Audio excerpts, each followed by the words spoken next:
If you imagine a coin, it has two sides. When it comes to effective CSO engagement and development, one side of the coin is that donors and governments have a responsibility to provide enabling environments for CSOs to work and thrive in. CSO's own development effectiveness is the other side of that same coin.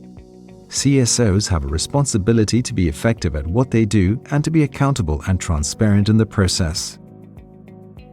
The task team has therefore developed 5 stepping stones for CSO development effectiveness. These stepping stones focus on what CSOs can do themselves to contribute to effective cooperation between all development partners. The first stepping stone is CSO Self-regulation. CSO Self-regulation is a set of values or joint operational standards developed by civil society for civil society. A CSO's participation in self-regulation shows that it is accountable as an organization, but can also contribute to the accountability of the sector as a whole, which is good for the sector's reputation. Effective self-regulation mechanisms are voluntary and designed by CSOs in a consultative way. It is also key that there are public information disclosure requirements and that there is some monitoring for compliance with existing legal, financial, and procedural regulations, and some form of sanctioning for non-compliance in place. CSOs' initiatives need to be owned by their constituents and the right holders that they seek to serve or represent. This concept is known as ownership, which is the second stepping stone to CSO development effectiveness. Ownership implies that CSOs' initiatives are demand-driven and responsive to the priorities of their constituencies. CSO ownership is established as a basis for work when an organization's activities are guided by the needs, priorities, and aspirations of the people they serve at the center.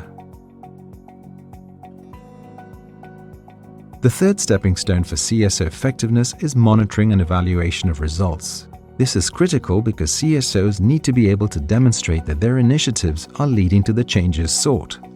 These can be changes in knowledge, behavior, attitudes, practice, or policy. In addition, monitoring processes should not be done just for the sake of submitting a report to a donor, but for organizational learning and to inform decision-making. Results need to be communicated to all stakeholders, as achievement of results is central to an organization's legitimacy.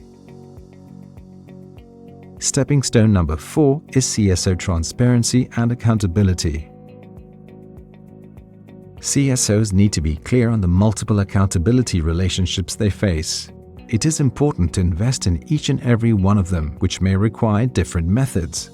For example, accountability to government requires meeting national regulatory requirements, including annual reporting on programs and financial flows, while accountability to donors requires meeting specific donor rules and regulations.